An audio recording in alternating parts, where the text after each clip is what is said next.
कभी ऐसा हुआ है कि आप किसी को कुछ समझा रहे हो और वो आपको ऐसे देख रहा हो जैसे आप किसी दूसरी भाषा में बोल रहे हो? आप कहते हैं, यार मैंने तो साफ साफ बताया था। वो कहता है, नहीं तुमने तो कुछ और बोला था। और फिर शुरू होता है वो अंतहीन चक्कर। मैंने ये कहा, तुमने वो सुना। कभी कभी तो लगता है कि सामने वाला इंसान नहीं, कोई एलियन है। ऑफिस में बॉस आपको बेवजह डांट देता है। घर में पार्टनर आपकी बातों का गलत मतलब निकाल लेता है। दोस्त मजाक को बुरा मान जाता है और हम सोचते रह जाते हैं, क्या मैं ही गलत हूं या पूरी दुनिया पागल है? यही सोच, यही फ्रस्ट्रेशन, यही उलझन इस किताब सराउंडेड बाय इडियट्स में बखूबी दर्शाई गई है। लेखक थॉमस एरिक्सन ने एक दिन खुद को ऐसी ही स्थिति में पाया जब उन्हें लगा कि शायद वो ऐसे लोगों से घिरे हैं जो उनकी बात कभी नहीं समझते। लेकिन धीरे धीरे उन्हें एहसास हुआ, असली गलती किसी के बुद्धू होने में नहीं थी, गलती समझने के तरीके में थी। उन्होंने पाया कि दुनिया में ज्यादातर गलतफहमियां इस वजह से नहीं होती कि लोग गलत होते हैं, बल्कि इसलिए होती हैं क्योंकि लोग अलग अलग तरीके से सोचते, महसूस करते और संवाद करते हैं। थॉमस ने 4 अलग अलग व्यक्तित्वों को 4 रंगों में बांटा, लाल, पीला, हरा और नीला। इन 4 रंगों के जरिए उन्होंने बताया कि इंसान का व्यवहार, गुस्सा, मुस्कान और बातचीत सब उसकी रंगीन सोच पर निर्भर करती है। किताब का टोन हल्का फुल्का है, लेकिन इसमें छिपा संदेश गहरा है। अगर आप दूसरों को समझ लें तो आपको महसूस होगा कि दुनिया में इडियट्स नाम की कोई प्रजाति होती ही नहीं। बस 4 रंग हैं और हर कोई किसी न किसी रंग से रंगा हुआ है।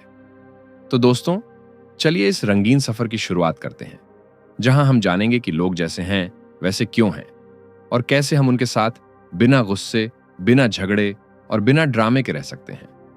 क्या आपने कभी गौर किया है, किसी के साथ बहस होती है तो हम ये नहीं सोचते कि सामने वाला क्या कहना चाहता है।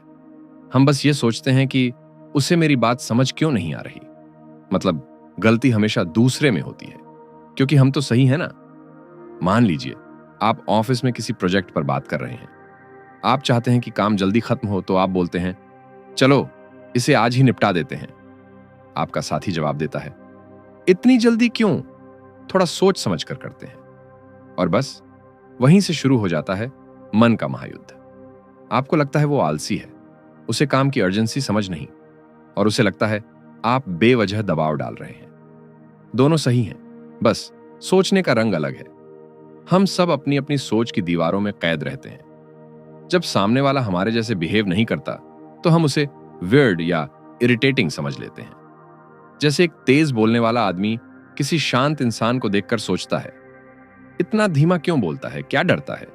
और वही शांत आदमी सोचता है, ये इतना लाउड क्यों है, क्या इसे खुद की आवाज बहुत पसंद है?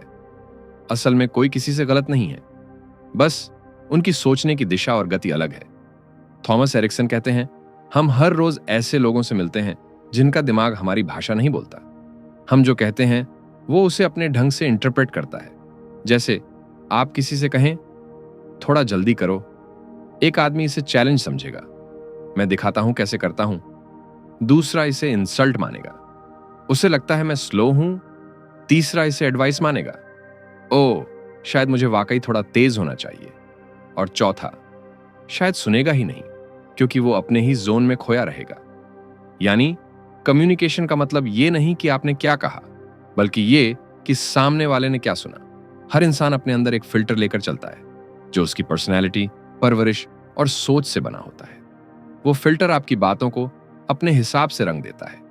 इसीलिए एक ही वाक्य अलग अलग लोगों को अलग अलग तरह से लगता है। उदाहरण के लिए आप कहें, तुम्हारा काम बहुत इंटरेस्टिंग है।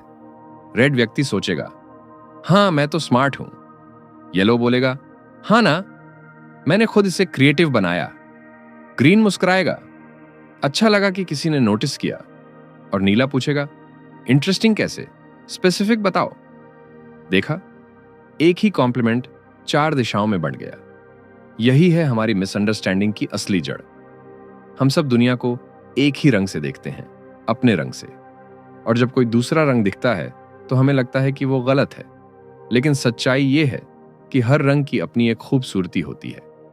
अगर हम दूसरों के रंग को पहचानना सीख जाएं, तो मिसअंडरस्टैंडिंग्स की जगह म्यूचुअल रिस्पेक्ट आ जाएगी।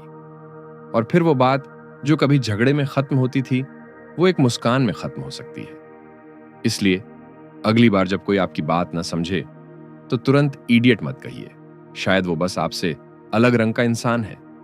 क्या आपने गौर किया है कि हम सब बोलते तो एक ही भाषा में हैं, लेकिन सुनते अलग अलग हैं। हम जो कहते हैं वो सामने वाला वैसा सुनता ही नहीं जैसा हमने सोचा था। हम बोलते हैं लॉजिक में, लेकिन दूसरा सुनता है इमोशन में। हम कहते हैं अरे ये तो बहुत सिंपल है, और दूसरा सुन लेता है मतलब मैं बेवकूफ हूं। यानी बात वही होती है, लेकिन मतलब हर किसी के लिए बदल जाता है। क्योंकि असल में कम्युनिकेशन हमेशा बोलने वाले के नहीं, सुनने वाले के टर्म्स पर होता है। जरा सोचिए, एक पति ऑफिस से थका हुआ घर आता है। पत्नी कहती है आज तुम बहुत देर से आए हो। अब वो सुनता है तुम्हें मेरी परवाह नहीं। वो जवाब देता है ट्रैफिक बहुत था। और पत्नी सुनती है देखो ये सफाई दे रहा है, माफी नहीं मांग रहा। दोनों को लगता है कि सामने वाला गलत है, लेकिन सच्चाई ये है कि दोनों बस अलग अलग भाषा में सुन रहे हैं। हर इंसान अपनी सुनने की दुनिया में रहता है। वो वही सुनता है जो उसके अनुभवों से मेल खाता है। अगर किसी को हमेशा नजरअंदाज किया गया हो तो वो हर न्यूट्रल बात में भी ताना ढूंढ लेगा। अगर किसी को हमेशा सराहा गया हो तो वही बात उसे तारीफ लगेगी।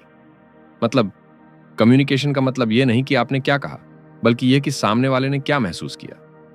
थॉमस एरिक्सन ने इस बात को बहुत खूबसूरती से कहा है, अगर सामने वाला आपकी बात नहीं समझ पाया तो गलती उसकी नहीं, आपकी है, क्योंकि आपने उसकी भाषा में बात नहीं की। अब मान लीजिए सामने वाला लाल रंग वाला इंसान है। वो तेज, निर्णायक और परिणाम चाहने वाला व्यक्ति है। उसे पसंद है छोटी, सीधी और साफ बातें। अगर आप उससे कहेंगे चलो सोचते हैं, बाद में बात करेंगे, तो वो चिढ़ जाएगा। लेकिन अगर आप कहें चलो अभी निपटा देते हैं, 10 मिनट में खत्म, तो वो मुस्कुराकर बोलेगा यही तो बात है। अब अगर सामने वाला पीले रंग वाला इंसान है तो उसे चाहिए एनर्जी और एक्साइटमेंट। अगर आप बहुत गंभीर आवाज में बोलेंगे तो वो बोर हो जाएगा। उसे सुनाई नहीं देगा आपका लॉजिक, उसे सुनाई देगा आपका टोन। हरे रंग वाला व्यक्ति सबसे शांत और स्थिर होता है। अगर आप उससे ऊंची आवाज में या दबाव डालकर बात करेंगे तो वो डिफेंसिव हो जाएगा। लेकिन अगर आप धीरे से कहें चलो हम साथ में देख लेंगे, तो वो तुरंत हां कह देगा। और नीले रंग वाले व्यक्ति के साथ तो और मजेदार बात है, वो हर शब्द का विश्लेषण करेगा। अगर आप कहें जल्दी करो तो वो पूछेगा कितनी जल्दी, 5 मिनट या 50 मिनट। उसे वेग बातें नहीं चाहिए, उसे चाहिए फैक्ट्स और क्लैरिटी। हर इंसान की अपनी सुनने की फ्रीक्वेंसी होती है। अगर आप उसी फ्रीक्वेंसी पर बोलेंगे तो कम्युनिकेशन स्मूथ रहेगा, वरना आपके शब्द सामने वाले के दिमाग से टकराकर वापस लौट आएंगे, जैसे दीवार से गेंद उछलती है। तो अगली बार जब लगे कि कोई आपकी बात नहीं समझ रहा, तो अपनी आवाज ऊंची करने की बजाय फ्रीक्वेंसी बदलिए। लोगों की भाषा सुनिए, उनके रंग पहचानिए, क्योंकि असली कम्युनिकेशन वही है जहां आप बोलें कम और समझें ज्यादा। कभी किसी ग्रुप मीटिंग में बैठे हो तो आपने जरूर नोट किया होगा, कोई एक व्यक्ति हमेशा बोलता रहता है, कोई हर बात में मजाक ढूंढ लेता है, कोई बस सुनता रहता है और सिर हिलाता है, और कोई चुपचाप नोट्स बना रहा होता है। आप सोचते हैं 4 लोग, 4 दुनियाएं, और सच यही है। हर इंसान की दुनिया अलग होती है, और यही दुनिया बनती है उसके बिहेवियरल कलर से। थॉमस एरिक्सन ने इस विचार को DISC मॉडल से जोड़ा। DISC मतलब 4 अलग अलग प्रकार की पर्सनैलिटीज, जिनका हर इंसान में एक न एक अंश होता है। इन्हें समझने के लिए उन्होंने 4 रंग चुने, रेड, येलो, ग्रीन और ब्लू। ये रंग किसी की बुद्धिमत्ता नहीं, बल्कि उसके व्यवहार और प्रतिक्रिया के पैटर्न को दर्शाते हैं। सबसे पहले है रेड, यानी जोश और नियंत्रण का रंग। ऐसे लोग हर बात में डिसाइसिव होते हैं। उन्हें जल्दी फैसला लेना पसंद है और देर सवेर उन्हें इरिटेट करती है। ये वो लोग हैं जो किसी भी काम को तुरंत पूरा करना चाहते हैं। रेड व्यक्ति को पावर पसंद होती है, कंपटीशन पसंद होता है, और हारना उन्हें बर्दाश्त नहीं। लेकिन अगर उन्हें गलत समझ लिया जाए तो वो आक्रामक भी दिख सकते हैं। दूसरा रंग है येलो, खुशमिजाज, कल्पनाशील और बातूनी लोगों का रंग। ये लोग हर परिस्थिति में एनर्जी लाते हैं। उन्हें बातें करना, कनेक्ट करना और लोगों को इंस्पायर करना अच्छा लगता है। लेकिन इनका एक माइनस पॉइंट है, ध्यान टिकता नहीं। इन्हें हर शाइनी चीज में एक्साइटमेंट दिखती है, और ये अगले ही पल डायरेक्शन बदल सकते हैं। इनके साथ रहना मजेदार है, लेकिन प्लानिंग इनके बस की बात नहीं होती। तीसरा रंग है ग्रीन, शांति, स्थिरता और संतुलन का प्रतीक। ये लोग टीम में हार्मनी बनाए रखते हैं। इनका मोटो होता है, क्यों झगड़ना जब बात प्यार से हो सकती है। ग्रीन व्यक्ति भरोसेमंद होते हैं, हमेशा सपोर्ट करने को तैयार रहते हैं, लेकिन कभी कभी ये बदलाव से डरते हैं। इन्हें कंफर्ट जोन छोड़ना मुश्किल लगता है। और चौथा है ब्लू, परफेक्शन और लॉजिक का रंग। ब्लू व्यक्ति फैक्ट्स, डेटा और डिटेल्स में विश्वास करते हैं। इनके लिए हर चीज स्टेप बाय स्टेप और रीजन के साथ होनी चाहिए। अगर आप इन्हें कोई वेग बात कहेंगे तो ये तुरंत सवाल पूछेंगे, एविडेंस क्या है, कितना एक्यूरेट है, प्रूफ दिखाओ। ये बहुत डिसिप्लिन्ड और प्रिसाइज होते हैं, लेकिन इमोशनल एक्सप्रेशन में कमजोर। अब सोचिए, अगर ये चारों लोग एक ही कमरे में हों तो बातचीत कैसी होगी। रेड बोलेगा, चलो जल्दी डिसाइड करते हैं। येलो बोलेगा, पहले आइडिया सुनो, मजेदार है। ग्रीन बोलेगा, थोड़ा सोच लेते हैं, जल्दी क्या है। और ब्लू बोलेगा, कृपया फैक्ट्स बताओ, डेटा चाहिए। और फिर हम सोचते हैं, क्यों कोई भी किसी को नहीं समझता। असल में हर इंसान का बिहेवियर किसी रंग की तरह है। कुछ लोग एक रंग में ज्यादा रंगे होते हैं, कुछ में 2 या 3 रंगों का मिश्रण होता है। इसलिए कोई पूरी तरह रेड नहीं, कोई पूरी तरह ब्लू नहीं। हर इंसान एक अलग मिक्स है। थॉमस एरिक्सन कहते हैं कि इन रंगों को पहचानना हमें दूसरों को बदलने में नहीं, बल्कि खुद को बेहतर ढंग से उनके अनुसार ढालने में मदद करता है। क्योंकि कम्युनिकेशन का असली जादू तब शुरू होता है जब हम ये मान लें कि हर कोई दुनिया को अलग लेंस से देखता है। अगर आपके ऑफिस में कोई ऐसा इंसान है जो हमेशा बोलता है, चलो जल्दी करो, जो मीटिंग में सबसे पहले बोलता है और सबसे आखिरी में भी वही फैसला सुनाता है, तो बधाई हो, आप एक रेड पर्सनैलिटी वाले इंसान के साथ काम कर रहे हैं। रेड लोग हमेशा एक ही चीज चाहते हैं, नतीजा। उन्हें बातें नहीं, काम चाहिए। उनके लिए डिस्कशन का मतलब होता है डिसीजन। अगर आप उनसे कहेंगे थोड़ा सोचते हैं, तो वो कहेंगे सोचना बंद करो, करना शुरू करो। रेड व्यक्ति तेज गति से सोचते हैं और उन्हें दूसरों की धीमी चाल से चिढ़ होती है। उनका लॉजिक होता है, अगर रास्ता साफ दिख रहा है तो चलना क्यों बंद करें। इसी कारण वो अक्सर लोगों को दबाव में डाल देते हैं और दूसरे उन्हें खड़ूस या बॉसी समझ लेते हैं। लेकिन सच्चाई ये है कि रेड लोग रूढ़ नहीं होते, बस उनके अंदर एक कंट्रोल की गहरी इच्छा होती है। उन्हें कायोस पसंद नहीं, उन्हें सब कुछ व्यवस्थित और अपनी दिशा में चाहिए। थॉमस एरिक्सन बताते हैं कि रेड लोग उस कार इंजन की तरह होते हैं जो हमेशा फुल स्पीड पर रहता है। अगर आप थोड़ा ब्रेक भी लगाएं तो उन्हें ऐसा लगता है जैसे उनकी एनर्जी बर्बाद हो रही है। वो चाहते हैं कि जो भी काम हो जल्दी, साफ और एकदम सही तरीके से पूरा हो। अब जरा एक दृश्य सोचिए, ऑफिस में प्रोजेक्ट की डेडलाइन नजदीक है। टीम के लोग कह रहे हैं थोड़ा और टाइम मिल जाए तो बेहतर काम हो जाएगा। रेड बॉस गुस्से में कहता है, बेहतर? हमें बेहतर नहीं चाहिए, हमें रिजल्ट चाहिए। और अगले ही पल वो खुद लैपटॉप लेकर काम शुरू कर देता है। उनके लिए एफर्ट से ज्यादा मायने रखता है आउटकम। अगर कोई कहे मैंने कोशिश की, तो रेड व्यक्ति बोलेगा कोशिश नहीं, नतीजा दिखाओ। रेड लोग किसी भी सिचुएशन में लीडरशिप ले लेते हैं। अगर कमरे में कोई दिशा नहीं है तो वो ऑटोमेटिकली आगे बढ़ जाते हैं। उनके पास कमांड करने की नेचुरल इंस्टिंक्ट होती है। लेकिन यही बात कभी कभी दूसरों के लिए डराने वाली बन जाती है, क्योंकि रेड लोगों को अपनी बात में भरोसा होता है, इतना कि वो दूसरों की बात सुनना भूल जाते हैं। उनका फेवरेट सेंटेंस होता है, मुझे पता है क्या करना है। और अगर कोई कहे लेकिन मेरा विचार अलग है, तो रेड व्यक्ति बोलेगा विचार बाद में, पहले काम। अगर आप रेड व्यक्ति के साथ काम करते हैं तो आपको उनके साथ पेस मिलाना होगा। अगर आप धीमे हैं तो उन्हें लगेगा आप आलसी हैं। अगर आप ज्यादा बोलते हैं तो उन्हें लगेगा आप समय बर्बाद कर रहे हैं।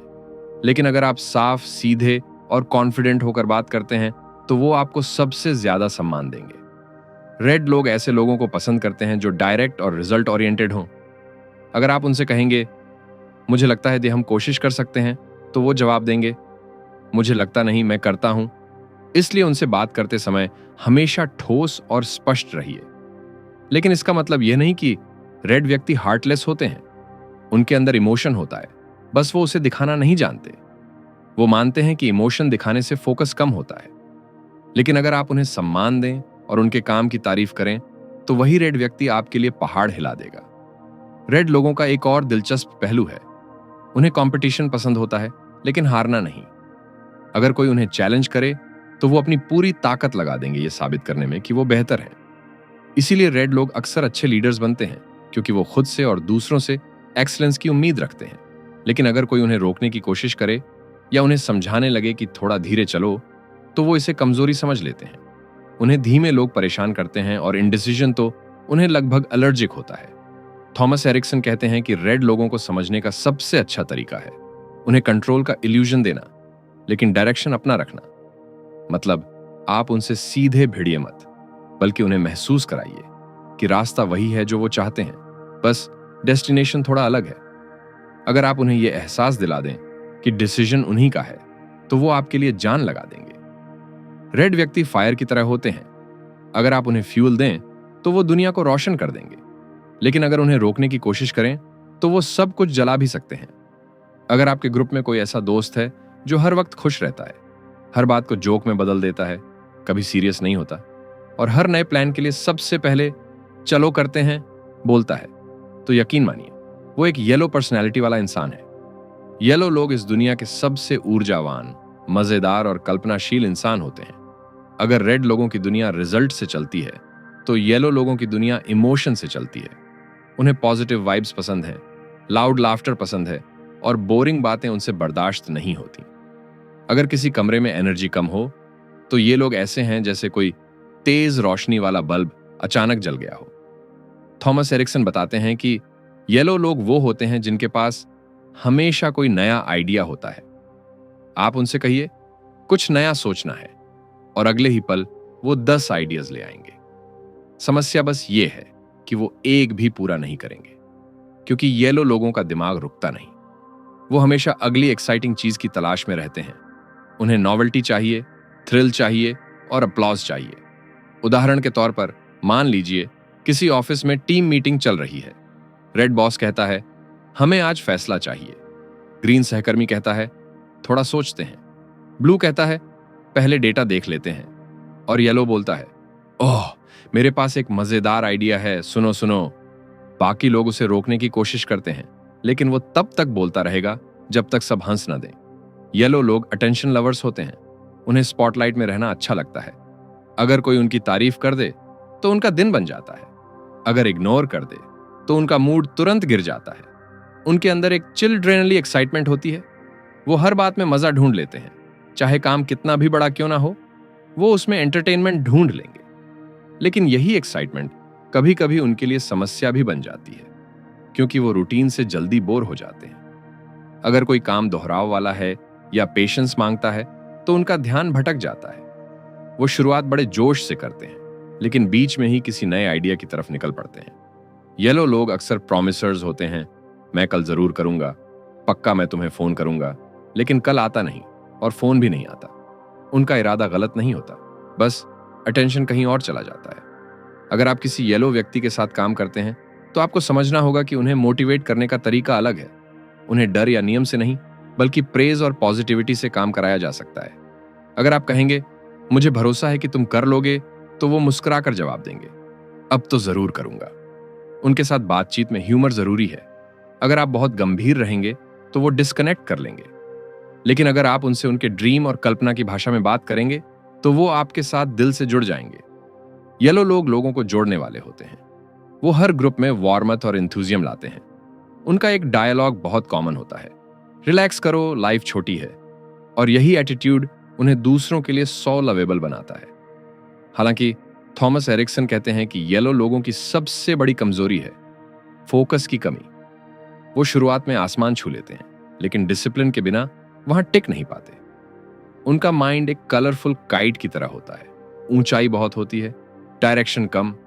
अगर आप किसी येलो व्यक्ति को संभालना चाहते हैं, तो उसे मजेदार चैलेंज दें और उसका प्रोग्रेस सेलिब्रेट करें। कभी यह मत कहिए तुम सीरियस नहीं हो, बल्कि कहिए तुम्हारी एनर्जी अगर सही दिशा में लग जाए तो चमत्कार हो जाएगा। यकीन मानिए वो आपकी बात मान लेंगे, क्योंकि उन्हें अच्छा लगना बहुत पसंद है। येलो लोग सूरज की तरह होते हैं। उनके साथ रहिए तो सब कुछ रोशन लगता है, लेकिन बहुत देर तक रहिए तो थोड़ा थका भी सकते हैं। फिर भी बिना सूरज के दुनिया अधूरी है, और बिना येलो लोगों के दुनिया बिना मुस्कान के होती। अगर आपके ऑफिस में कोई ऐसा इंसान है जो कभी किसी से झगड़ा नहीं करता, हमेशा मुस्कुराकर ठीक है जैसा सब कहें बोल देता है, या जो दोस्तों के बीच मीडिएटर बन जाता है जब बाकी सब बहस कर रहे हो, तो आप एक ग्रीन पर्सनैलिटी वाले इंसान से मिल चुके हैं। ग्रीन लोग दुनिया के सबसे धैर्यवान, भरोसेमंद और शांत स्वभाव वाले व्यक्ति होते हैं। अगर रेड लोग आग की तरह हैं और येलो लोग हवा की तरह, तो ग्रीन व्यक्ति ठंडी छांव की तरह है, जहां आप थक कर भी चैन पा सकते हैं। थॉमस एरिक्सन कहते हैं कि ग्रीन लोग उस ग्लू की तरह हैं जो रिश्तों को जोड़कर रखते हैं। वो टीम को स्थिर रखते हैं, परिवार में संतुलन लाते हैं और हर जगह शांति बनाए रखने की कोशिश करते हैं। ग्रीन लोग कभी शोहरत नहीं चाहते, उन्हें स्पॉटलाइट में आने की जरूरत नहीं लगती। वो पीछे रहकर काम करते हैं ताकि माहौल अच्छा बना रहे। उनकी प्राथमिकता होती है हार्मनी और स्टेबिलिटी। अगर किसी ग्रुप में रेड और येलो लोग जोर जोर से बहस कर रहे हों, तो वही ग्रीन व्यक्ति बीच में आकर बोलेगा, दोनों का पॉइंट सही है, चलो बीच का रास्ता निकालते हैं। वो टकराव पसंद नहीं करते। अगर माहौल टेंस हो तो वो चुप हो जाते हैं, क्योंकि उन्हें लगता है कि बोलने से बात और बिगड़ जाएगी। लेकिन उनकी ये शांति कई बार गलत समझी जाती है। लोग सोचते हैं कि ग्रीन व्यक्ति की कोई राय नहीं है या वो इंटरेस्ट नहीं लेता। पर सच्चाई ये है कि ग्रीन व्यक्ति के पास बहुत सोच विचार होता है, बस वो तुरंत उसे बोलते नहीं। वो पहले ऑब्जर्व करते हैं, फिर निर्णय लेते हैं। ग्रीन लोगों का सबसे बड़ा गुण है धैर्य। वो दूसरों को समझने की कोशिश करते हैं, उनकी भावनाओं का सम्मान करते हैं और किसी को आहत नहीं करना चाहते। उनके लिए रिश्ते किसी जीत या हार से कहीं ज्यादा महत्वपूर्ण होते हैं। लेकिन यही धैर्य कभी कभी उनकी कमजोरी भी बन जाता है, क्योंकि वो टकराव से बचने के लिए अपनी भावनाओं को दबा लेते हैं। वो ना नहीं कह पाते और इसी वजह से कभी कभी थक जाते हैं।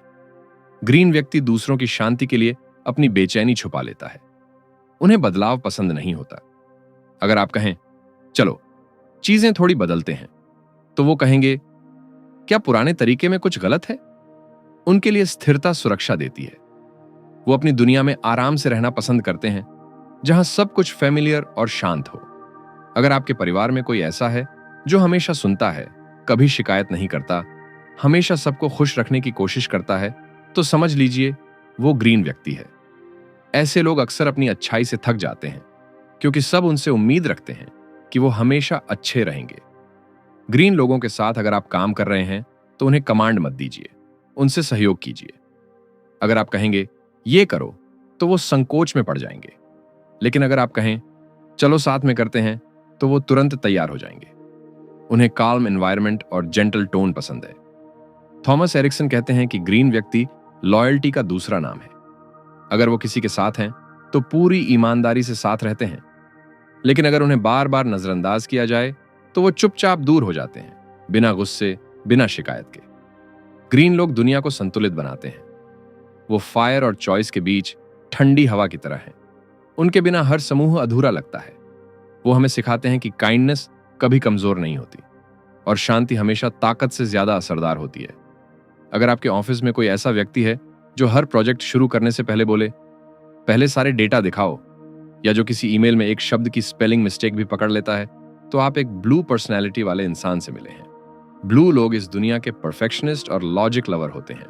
जहां रेड लोग एक्शन चाहते हैं, येलो लोग एक्साइटमेंट, ग्रीन लोग पीस, वहीं ब्लू लोगों को चाहिए एक्यूरेसी। थॉमस एरिक्सन कहते हैं कि ब्लू व्यक्ति उस साइंटिस्ट की तरह होता है जो हर चीज को मापना, परखना और वेरीफाई करना चाहता है। उसे लगता है पर भरोसा नहीं, उसे पक्का पता है चाहिए। अगर आप ब्लू व्यक्ति से कहेंगे मुझे लगता है ये काम अच्छा चलेगा, तो वो तुरंत बोलेगा क्यों लगता है, एविडेंस क्या है? अगर आप कहें सब लोग ऐसा करते हैं, तो वो पूछेगा कौन लोग, सोर्स बताओ। उनकी दुनिया फैक्ट्स और डिटेल्स से बनी होती है। वो भावनाओं के बजाय रीजन से फैसले लेते हैं। अगर आप उनसे भावनात्मक बातें करेंगे तो वो पोलाइटली मुस्कुरा देंगे, लेकिन मन ही मन सोचेंगे इसका लॉजिक क्या था। ब्लू लोग नेचुरली कॉशियस होते हैं। उन्हें जल्दबाजी पसंद नहीं होती। अगर आप उनसे कहेंगे चलो जल्दी करते हैं, तो वो कहेंगे जल्दी करने से गलती हो जाएगी। उनके लिए हर चीज स्टेप बाय स्टेप और डॉक्यूमेंटेड होनी चाहिए। ऐसे लोग नियमों के पक्के होते हैं। अगर कोई कहे थोड़ा शॉर्टकट ले लेते हैं, तो ब्लू व्यक्ति का चेहरा ऐसे बदल जाएगा जैसे किसी ने सेक्रेड कोड तोड़ दिया हो। उनके लिए नियम तोड़ना नैतिक अपराध जैसा होता है। ब्लू लोगों को कंट्रोल में रहना पसंद है, लेकिन उनका कंट्रोल दूसरों पर नहीं, बल्कि परिस्थितियों पर होता है।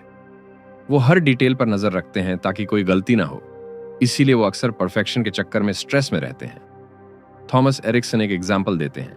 अगर किसी कमरे में 4 लोग बैठे हों और एक पेंटिंग टेढ़ी लटकी हो, तो रेड बोलेगा, कौन ध्यान दे रहा है? येलो बोलेगा, वाह, रंग बहुत सुंदर है। ग्रीन बोलेगा, कोई ठीक कर देगा, चिंता मत करो। और ब्लू खड़ा होकर सीधा कर देगा, क्योंकि उसके लिए सममिति जीवन का प्रश्न है। ब्लू लोगों की सबसे बड़ी ताकत होती है उनका विश्लेषण करने का तरीका। वो किसी भी चीज की गहराई तक जाते हैं। अगर आप उन्हें कोई प्लान बताएंगे तो वो पहले रिस्क लिस्ट बनाएंगे, फिर उसकी संभावना और बैकअप प्लान सोचेंगे। उनकी प्लानिंग में इतनी डिटेल होती है कि बाकी लोग थक जाते हैं सुनकर। लेकिन यह ध्यान रखना जरूरी है, ब्लू व्यक्ति भरोसा करने में समय लेते हैं। उन्हें किसी पर तुरंत विश्वास नहीं होता, वो सबूत देखना चाहते हैं। लेकिन एक बार जब वो किसी पर भरोसा कर लें तो वो उसे पूरी निष्ठा से निभाते हैं। उनकी कम्युनिकेशन स्टाइल भी अलग होती है। वो भावनात्मक बातें नहीं करते। अगर आप कहें, मुझे लगता है तुम नाराज हो, तो वो कहेंगे, नहीं, मैं नाराज नहीं हूं, मैं बस ऑब्जर्वेशन कर रहा हूं। उनके लिए इमोशन सेकेंडरी है और प्रेसिजन प्राइमरी। अगर आपके जीवन में कोई ब्लू व्यक्ति है तो उनसे बात करते वक्त वैग मत बोलिए। थोड़ा, लगभग, जल्दी जैसे शब्द उनके लिए टॉर्चर है। उन्हें स्पेसिफिक बातें पसंद हैं, जैसे सुबह 9 बजे, 3 दिन में, 10% एरर मार्जिन। अगर आप क्लैरिटी देंगे तो वो आप पर भरोसा करेंगे, वरना वो अपने सवालों से आपको थका देंगे। ब्लू लोग भरोसे के योग्य होते हैं। अगर उन्होंने कहा है कि वो कुछ करेंगे तो चाहे देर हो जाए पर वो पूरा करेंगे, और एकदम परफेक्ट तरीके से। उनके लिए क्वालिटी किसी भी चीज से ज्यादा जरूरी है। थॉमस एरिक्सन कहते हैं कि ब्लू व्यक्ति उस एंकर की तरह होता है जो पूरे जहाज को स्थिर रखता है। भले ही दूसरे लोग आगे दौड़ रहे हों, लेकिन वही सुनिश्चित करता है कि सब सही दिशा में जा रहे हैं। उनकी शांति कभी कभी कठोर लग सकती है, लेकिन उनके अंदर गहराई में एक सिंसेरिटी और इंटेग्रिटी होती है जो उन्हें भरोसेमंद बनाती है। ब्लू लोग परफेक्शन के पीछे भागते हैं, लेकिन वो हमें सिखाते हैं कि एक्सेलेंस बिना डिसिप्लिन के संभव नहीं। वो रिमाइंड करते हैं कि हर बड़ी सफलता के पीछे किसी न किसी ब्लू दिमाग की मेहनत जरूर होती है। अब तक हमने 4 रंगों को अलग अलग देखा। लाल जो जीतना चाहता है, पीला जो हंसाना चाहता है, हरा जो शांति चाहता है, और नीला जो सटीकता चाहता है। लेकिन असली जिंदगी में कोई भी इंसान सिर्फ एक रंग का नहीं होता। हम सब में इन चारों का थोड़ा थोड़ा मिश्रण होता है। बस फर्क इतना होता है कि कौन सा रंग सबसे ज्यादा हावी है। थॉमस एरिक्सन कहते हैं कि अगर हर इंसान सिर्फ एक रंग का होता तो दुनिया बहुत आसान होती और शायद बहुत उबाऊ भी। असल मजा तो इसी में है कि रंग मिलते हैं, कभी हार्मनी बनाते हैं तो कभी एक्सप्लोजन। जरा सोचिए, अगर एक रेड बॉस और एक ब्लू कर्मचारी साथ काम कर रहे हो, बॉस कहेगा, जल्दी करो, रिजल्ट चाहिए। ब्लू कर्मचारी बोलेगा, पहले डेटा चेक कर लूं। बॉस बोलेगा, टाइम नहीं है। कर्मचारी कहेगा, यह प्रूफ के बिना कुछ नहीं होगा। और फिर दोनों के बीच संवाद खत्म। एक को चाहिए स्पीड, दूसरे को चाहिए एक्यूरेसी। इसी तरह अगर एक येलो और एक ग्रीन साथ काम करें तो येलो बोलेगा, चलो नया प्लान बनाते हैं। और ग्रीन कहेगा, क्या पुराने प्लान में कुछ गलत है? येलो बोलेगा, अरे मजा आएगा। ग्रीन बोलेगा, मुझे पीस चाहिए। और वहां से शुरू होता है पैशन विद पैशन का टग ऑफ वॉर। लेकिन जब ये रंग एक दूसरे को समझ लेते हैं तो वही डिफरेंसेस उनकी सबसे बड़ी ताकत बन जाते हैं। रेड लोगों की एनर्जी और ब्लू लोगों की प्लानिंग जब मिलती है तो रिजल्ट होता है परफेक्ट एग्जीक्यूशन। येलो की क्रिएटिविटी और ग्रीन की स्टेबिलिटी मिलकर एक बैलेंस्ड हैप्पी टीम बना सकती है। असल में कलर मिक्सिंग का मतलब है समझौता नहीं, बल्कि एडजस्टमेंट। रेड को ब्लू से सीखना चाहिए कि डेटा भी डिसीजन का हिस्सा है। येलो को ग्रीन से सीखना चाहिए कि कंसिस्टेंसी एक्साइटमेंट से ज्यादा जरूरी है। ब्लू को येलो से सीखना चाहिए कि हर चीज में थोड़ा फन होना चाहिए।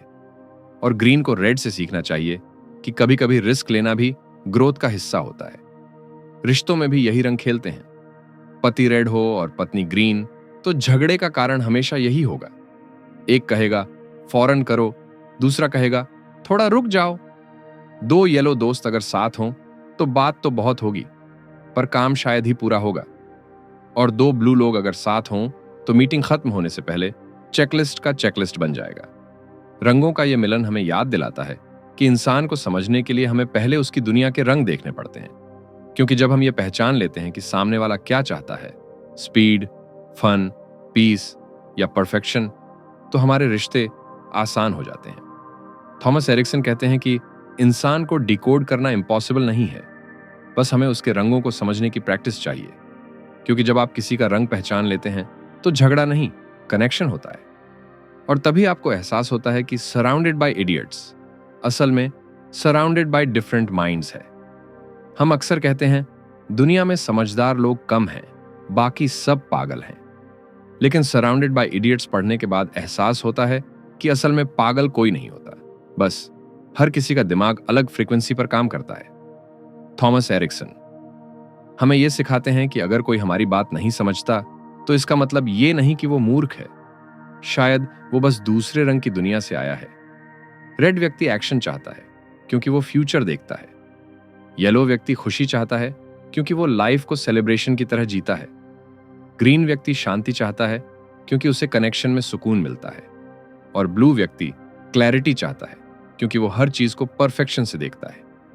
हर इंसान का बिहेवियर किसी कारण से होता है, कोई भी बेवजह ऐसा नहीं है जैसा वो है। अगर हम ये समझ जाएं तो न झगड़ा बचेगा न गलतफहमी। सोचिए, अगर हर कोई दूसरों को बदलने की जगह थोड़ा समझने की कोशिश करे तो रिश्ते कितने आसान हो जाएं। ऑफिस में गुस्सा कम होगा, घर में शिकायतें घटेंगी और दोस्तों के बीच मिसअंडरस्टैंडिंग्स खत्म हो जाएंगी। थॉमस एरिक्सन का सबसे बड़ा संदेश यही है, people aren't difficult, they are just different. और यही फर्क हमें खूबसूरत बनाता है। हर रंग की अपनी ताकत है। रेड हमें सिखाता है कि एक्शन के बिना कोई सपना पूरा नहीं होता। येलो हमें याद दिलाता है कि हंसी और खुशी हर सफर को हल्का बना देती है। ग्रीन हमें दिखाता है कि सुकून ताकत से ज्यादा असरदार होता है। और ब्लू हमें बताता है कि बिना सोच समझ के किया गया काम टिकता नहीं। तो अगली बार जब आपको कोई समझ ना आए, जब आपको लगे कि सामने वाला इडियट है, तो बस रुकिए और सोचिए, क्या वो सच में इडियट है या बस अलग रंग का इंसान है। शायद उस पल आप एक बेहतर कम्युनिकेटर, एक बेहतर पार्टनर और एक बेहतर इंसान बन जाएंगे। दोस्तों, अगर आपको ये रंगीन सफर पसंद आया हो तो कमेंट में बताइए कि आपका डोमिनेंटे रंग कौन सा है, रेड, येलो, ग्रीन या ब्लू। और अगर आपको लगा कि इस वीडियो ने आपको लोगों को बेहतर समझने में मदद की तो इस वीडियो को शेयर कीजिए, चैनल को सब्सक्राइब कीजिए और ऐसे ही गहराई से समझाने वाले बुक समरीज के लिए हमारे साथ जुड़िए। धन्यवाद दोस्तों, फिर मिलेंगे एक नई सोच और एक नई किताब के साथ। जय हिंद।